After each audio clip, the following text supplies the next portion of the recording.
outside to my garden and put it in the shade. That's what I did. That was Prabhupada. From one end to the other. The little bug. He was sitting there. He called me in. He said, you have to do something.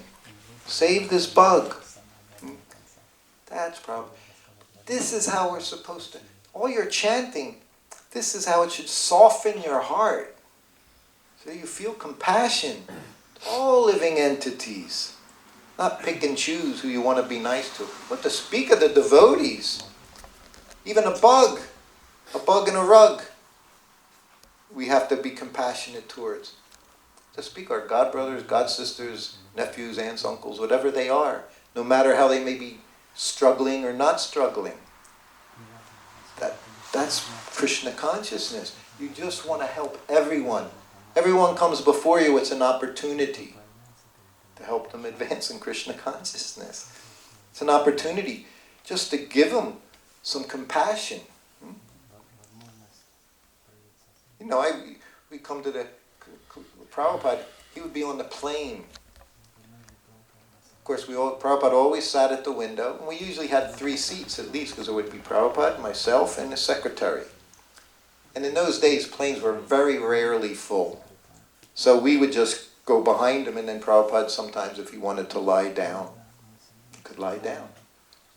And he was not very tall, so almost he could stretch out right across the streets. He'd put a little shutter, pillow, you know, and we'd be behind him.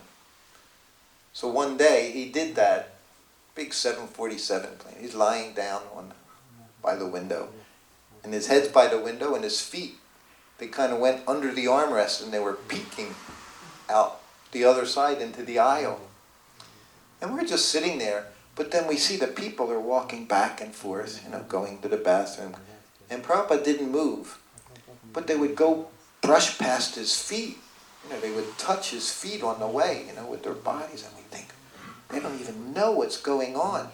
This person lying here, he's just benedicting everyone just by their walking by.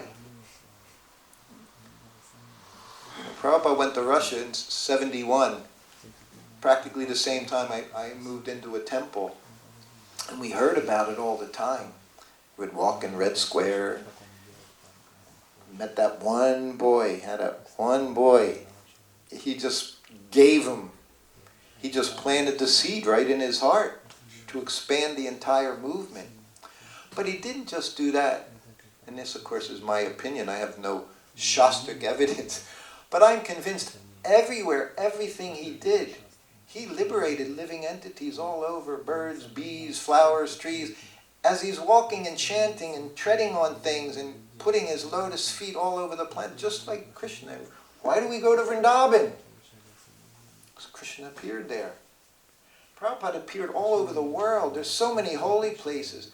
We don't even know. We have no idea what Prabhupada has done to this planet. And is what I feel is that all these Russian devotees that have come over the last 20, 30 years, somehow or other, they got the mercy of Srila Prabhupada previously.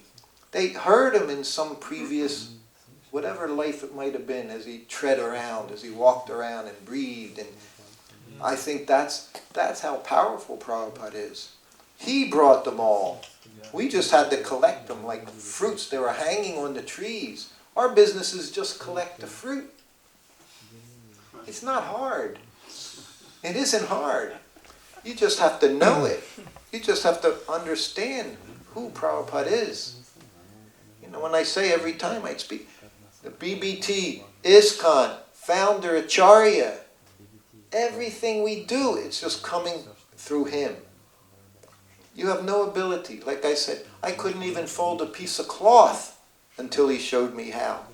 This is how the disciple thinks. I can do so many things. Huh? I can travel around on a plane. I can come in here and speak. I don't do anything. He's giving.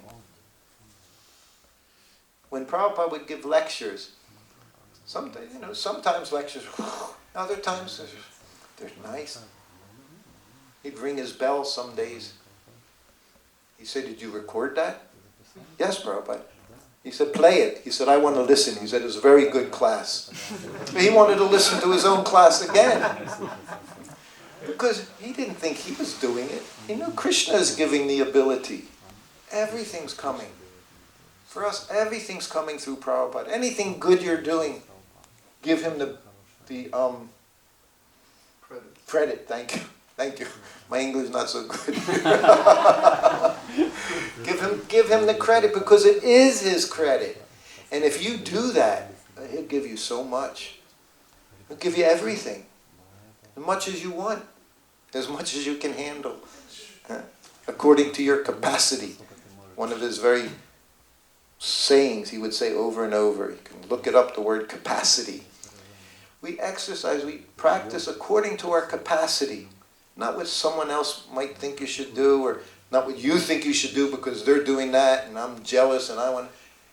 We just want to become Krishna conscious. We're not interested in what others are doing, good or bad. Whatever helps us. That's what I learned from Prabhupada. If it doesn't help you, ignore it. A brahmachari asked Prabhupada, when I'm chanting japa, very difficult to control my mind. He said, how do I control my mind? Prabhupada looked at him. This is sitting, he's right there. Prabhupada. He says, there's no question of mind. He said, you chant with the tongue, and Prabhupada was very, very expressive. He said, you chant with the tongue, you hear with the ear. So he literally just like, he went around, like there is no mind. You chant here, you hear here. So I say it was the shortest japa retreat in the world. It's a 30-second japa retreat. No mind. The fact that you're even thinking about it means you're already in your mind. How do I deal with mind? You're already lost. I learned from Kirtanananda, I learned that in the very first days. He said, if you think you're in Maya, you're in Maya. You're already in Maya. Because you're just on the mental platform. This is so simple. Krishna consciousness is very easy. Prabhupada said the determination is difficult. The practice is so easy. The formula is there.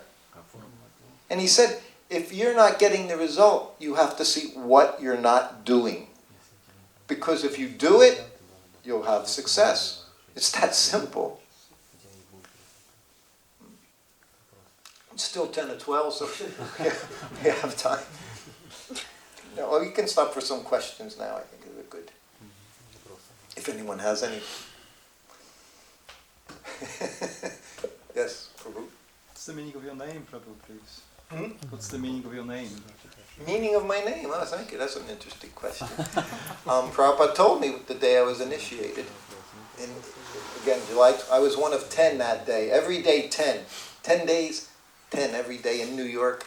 We made our own japa beads. We strung them. We strung our neck beads out of, arts and craft beads. So when my name was called, I went up to Prabhupada. That day, Kirti Raj was Shrutadev, Shrutashrava, and then there was Srutakirti. There were Kirtis and Shrutis, and then there was both of them. That was Srutakirti. So I go up, and Prabhupada looks, and he said, so? He said, how many rounds do you chant? See, that was my trick question. Generally, he would say, you chant 16 rounds. Yes, but me, he did it the other way. He said, how many rounds you chant? Because he already knew. I had pride.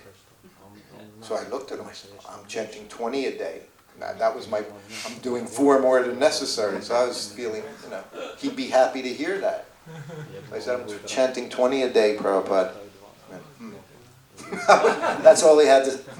In other words, yeah, good luck with that.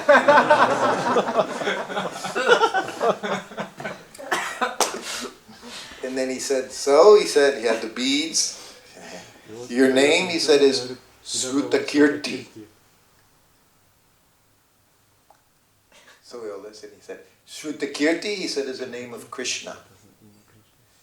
And it means one whose activities are world famous. And everybody went, ooh. And then again he looked at me, he said, and you are Srutakirti Das. I could tell you so many stories. My pride, Prabhupada would just stick his... He didn't have to slam me, he'd just stick a pin in me. My pride was so wavering, he could just pop it in an instant.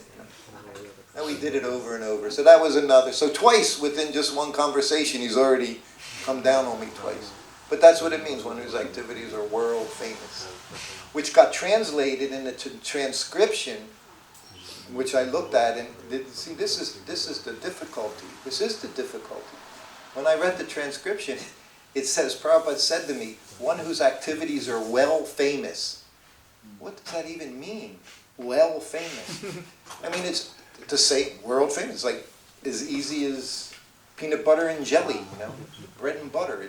That's what you say. You don't say well, but that's how it got put. So there's so many things should be understood. So that was how I got that was my name. When Prabhupada chastised